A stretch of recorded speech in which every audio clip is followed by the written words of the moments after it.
Assalamualaikum warahmatullahi wabarakatuh. Alhamdulillahi rabbil alamin, allazi arsala rasulahu bil huda wa dinil haqq liyuzhirahu ala dini kullihi wa kafa billahi shahida. Asyhadu an la ilaha illallah wahdahu la syarika lah wa asyhadu anna Muhammadan abduhu wa rasuluh, amma ba'du. Alhamdulillah, kita bersyukur kepada Allah. Kita memperbanyak memuji Allah Subhanahu wa taala. Kita masih diberikan kesehatan, kita masih diberi umur oleh Allah, kita masih diberikan nikmat iman, nikmat Islam, sehingga dengan nikmat itu kita beribadah kepadanya. Dan dengan memperbanyak syukur, Allah akan menambahkan nikmatnya kepada kita. La in syakartum la azidannakum wa la in kafartum inna azabi lasyadid. Jika kalian bersyukur kepadaku, maka akan aku tambah nikmat kepada kalian. Jika kalian kufur, maka tunggulah azab yang sangat pedih. Kemudian salawat serta salam semoga selalu tercurahkan untuk Nabi kita Muhammad sallallahu alaihi wasallam. Allahumma salli wa sallim wa barik ala Muhammadin wa ala alihi wa ashabihi ajma'in. Mudah-mudahan juga bersambung kepada keluarga Nabi dan juga kepada para sahabat Nabi dan juga kepada orang-orang yang mengikuti sunnah-sunnah Nabi, yang meneladani ajaran-ajaran Nabi Muhammad sampai hari kiamat kelak. Amin ya rabbal alamin. Bapak Ibu kaum muslimin, kaum muslimat, jamaah salat tarawih yang dirahmati Allah Subhanahu wa taala. Pada malam hari yang berbahagia ini, judul tausiah kita yaitu khusyuk dalam salat. Khusyuk dalam salat. Di antara perkara yang Rasulullah sallallahu alaihi wasallam berlindung darinya, beliau berlindung daripada hati yang tidak khusyuk. Beliau berdoa. Ini perlu juga kita hafal. Allahumma inni a'udzubika min ilmin la yanfa' wa min qalbin la yakhsha. Allahumma inni a'udzubika min ilmin la yanfa' wa min qalbin la yakhsha. Ya Allah, aku berlindung kepadamu dari ilmu yang enggak ada gunanya, dari ilmu yang tidak bermanfaat, dan dari hati yang tidak pernah bisa khusyuk. Ini doa Nabi. Nabi sekelas Nabi masih meminta hati yang khusyuk kepada Allah Subhanahu wa taala. Ketika kita sholat, kita tidak bisa khusyuk. Pikiran kita entah pergi kemana. Kalau kece orang kampung tak ujui sembayangnya. Demikian pula ketika kita beribadah, kita tidak bisa fokus. Khusyuk ini bahasa Indonesianya fokus. Fokus, serius. Juga kita tidak bisa khusyuk pada ibadah-ibadah yang lain. Sehingga pada waktu itu kekhusyuan sudah tidak lagi ada di hati kita. Yang akibatnya ibadah kita pun kemudian berkurang pahalanya di sisi Allah Subhanahu wa taala. Padahal Bapak Ibu Saudaraku yang dirahmati Allah, disyariatkannya ibadah tiada lain adalah untuk kebaikan hati dulu. Bukan untuk rezeki, bukan untuk kekayaan, bukan untuk kesuksesan, tapi baik dulu hatinya. Ketika ibadah tidak mempengaruhi hatinya, maka ibadah itu sama sekali enggak ada nilainya di sisi Allah Subhanahu wa taala. bahkan bisa berkurang pahalanya di sisi Allah Subhanahu wa taala.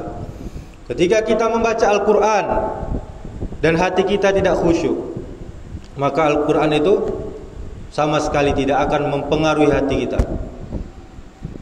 Ketika seorang penghafal Quran pun hanya menghafal, tidak pernah merenungi maknanya, mentadabburi, bahkan dia tidak akan pernah bisa menikmati hafalannya tersebut, dan ujung-ujungnya tidak berpengaruh pada hatinya. Banyak kita lihat menghafal Quran berpacaran, menghafal Quran berbuat maksiat kepada Allah Subhanahu wa taala. Maka kita berlindung daripada itu. Kemudian ketika kita solat dan hati kita tidak khusyuk, solat pun tidak berpengaruh pada hati kita.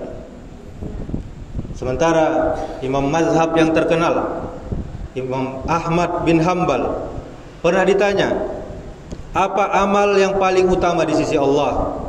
Maka Imam Ahmad menjawab, lihatlah ibadah yang paling benar-benar terasa di hatimu, maka itulah yang paling utama, yang paling afdol.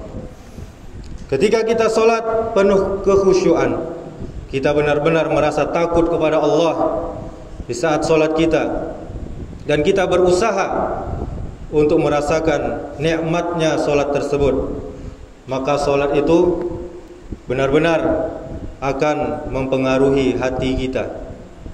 Maka di saat itulah solat akan memberikan kepada kita kekuatan untuk meninggalkan perkara yang keji dan mungkar. Allah Subhanahu wa taala berfirman, "Innas salata tanha 'anil fahsya'i wal munkar." Sesungguhnya solat itu mencegah dari perbuatan keji dan perbuatan mungkar. Bisa kita lihat ini di dalam Quran surah Al-Ankabut ayat 45.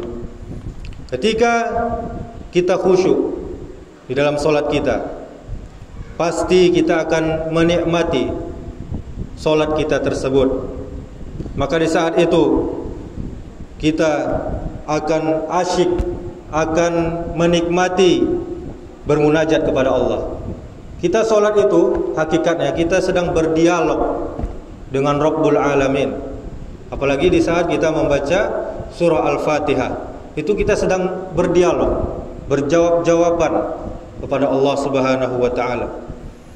Di saat itu kita ingin merasa suka, senang untuk berlama-lama berduaan, berkhalwat dengan Allah Subhanahu wa taala.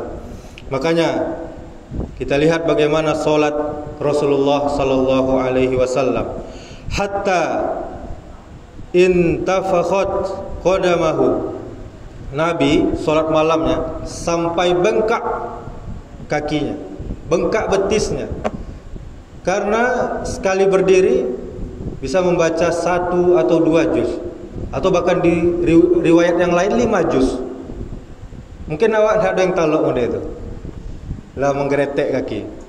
Kemudian ketika ditanya oleh Aisyah, kenapa engkau lakukan ini wahai Rasulullah sallallahu alaihi wasallam, sementara Allah sudah mengampuni dosa-dosamu yang dulu maupun yang akan datang? Kemudian Rasul bersabda, menjawab, afala akunu abadan syakura, tidak bolehkah aku menjadi hamba yang bersyukur? Jadi cara Nabi seperti ini adalah bentuk syukurnya kepada Allah Subhanahu wa taala. Ini hadis riwayat Muslim.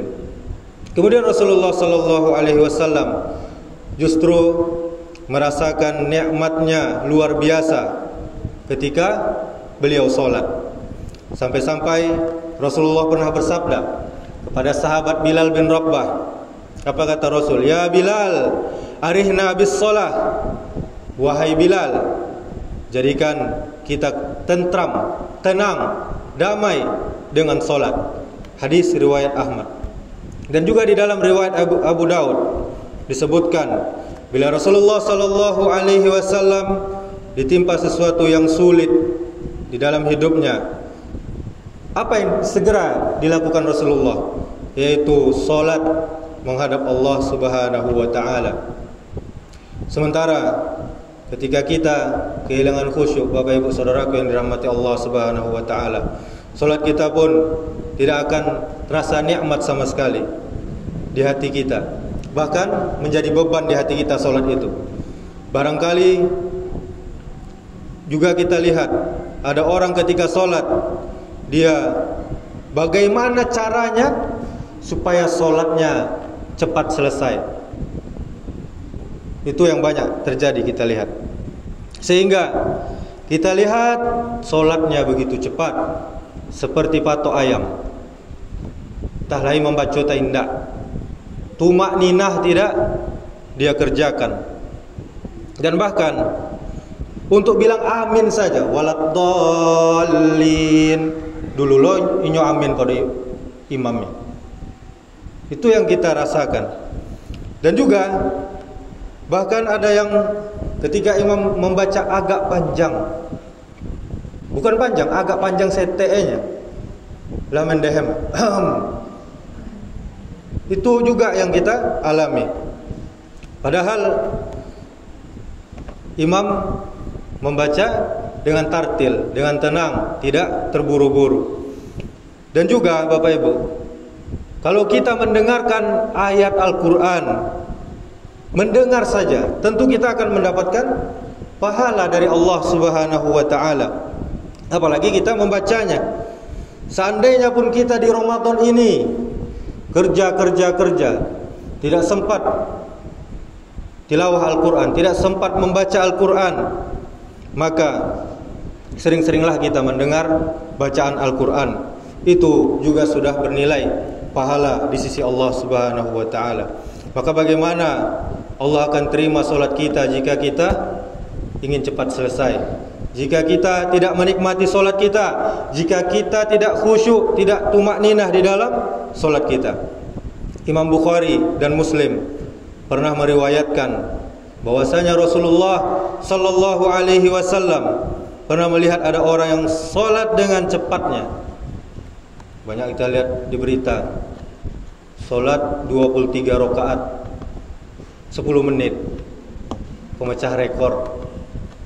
Kita yang 11 rakaat aja setengah jam, masa 23 rakaat selesai dengan 10 menit? Ini tentu tidak tumakninah. Apa kata Imam Bukhari tadi? Bukhari dan Muslim. Setelah selesai solat, dia datang kepada Rasulullah dan berkata, Assalamualaikum ya Rasulullah. Lalu Rasulullah sallallahu alaihi wasallam menjawab salamnya dan berkata, kembalilah solat, karena kamu belum solat. Jadi ketika ada orang solat dengan cepat, disuruh Nabi kembali solat, ulangi solat, karena kamu sejatinya belum solat. Lalu kemudian dia solat lagi dengan cepat juga. Setelah itu dia datang lagi ke Rasulullah. Lalu Rasulullah bersabda lagi, kembali kamu solat, karena kamu belum solat. Kemudian dia pun solat lagi dengan cepat seperti itu. Kemudian dia kembali lagi kepada Rasulullah. Lalu Rasulullah bersabda lagi, kembali kamu solat, kamu belum solat. Rupanya ternyata orang ini tidak tumakninah di dalam solatnya. Maka saudaraku jamaah yang dirahmati Allah Subhanahu wa taala, kekhusyuan di dalam solat itu merupakan intisari yang paling penting daripada solat itu sendiri. Ketika kita khusyuk di dalam solat kita dan di dalam ibadah kita yang lain, itulah yang akan mempengaruhi hati kita. Itulah yang akan memberikan kepada kita kekuatan di dalam solat kita, bahkan dalam kehidupan kita. Ketika seorang hamba merasakan nikmatnya dalam solatnya dan dalam ibadahnya yang lain, maka tidak ada sesuatu yang lebih lezat bagi dia daripada ibadah dan bermunajat, meminta, memohon, merengek kepada Allah Subhanahu wa taala. Ketika dia zikir, lalu dia khusyuk dalam zikirnya, dia ucapkan subhanallah, dan dia benar-benar terasa di hatinya Allah Maha Suci, Maha suci Allah. Subhanallah, tahap apa yang dikatakannya. Jadi dengan pelan menikmati dan merenungi maknanya. Kemudian dia mengucapkan alhamdulillah. Alhamdulillah, segala puji bagi Allah, dan benar-benar dia rasakan dalam hatinya. Dia merenungkan tentang kebesaran penciptanya.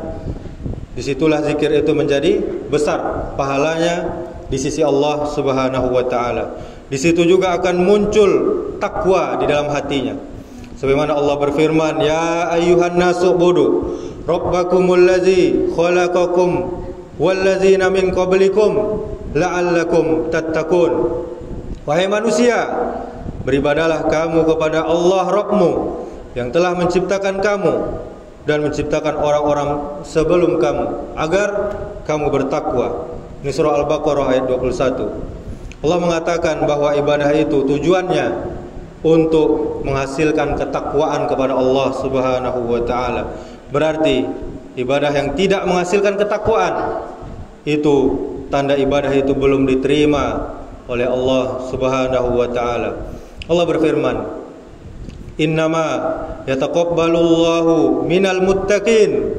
Allah hanyalah menerima dari orang-orang yang bertakwa saja. Ini surah Al-Maidah ayat 27. Maka bagaimana akan diterima solat kita kalau kita tidak khusyuk, Bapak Ibu Saudaraku yang dirahmati Allah? Sementara kita ingin cepat-cepat dan tergesa-gesa dalam solat kita, seakan-akan solat itu beban dalam hidup kita. Maka kita jadikan solat sebagai kebutuhan kita. Sebagaimana kita butuh makan, butuh minum, harusnya kita lebih butuh lagi kepada Allah Subhanahu wa ta'ala dengan cara solat kita. Dan kita tidak mungkin merasakan lezatnya kecuali dengan cara khusyuk dalam hati kita. Demikianlah, semoga ke depannya kita lebih bisa khusyuk di dalam solat kita. Agar apa? Agar Allah Subhanahu wa ta'ala menerima solat-solat kita. Amin ya rabbal alamin. Subhanakallahumma wa bihamdika asyhadu an la ilaha illa anta astaghfiruka wa atubu ilaik. Wassalamualaikum warahmatullahi wabarakatuh.